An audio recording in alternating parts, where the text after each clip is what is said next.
अमेरिकी वज़ीर ख़ारजा एंटोनी ब्लिंकन ने इल्ज़ाम आयद किया है कि चीन की जानिब से सदारती इंतख़ाबात में मुदाखलत की गई है, जिसके सबूत वो खुद देख चुके हैं।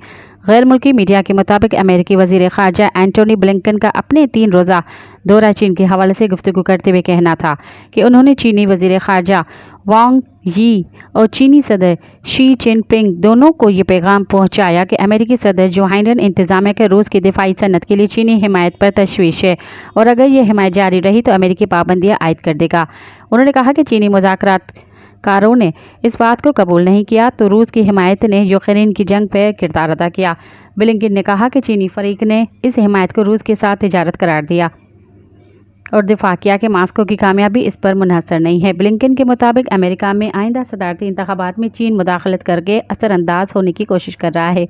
उन्होंने इस बात पर जोर दिया कि अमेरिकी इंतखाबात में चीन की मुदाखलत नाकाबिले कबूल है और वो उसका बगौर जायज़ा ले रहे हैं। मज़ीद ख़बरनि ऐं तफ़सीलात लाइ विज़िट कयो असांजी वेबसाइट www.awamiNewsHD.com ऐं ॾिसंदा रहो अवामी न्यूज़ HD।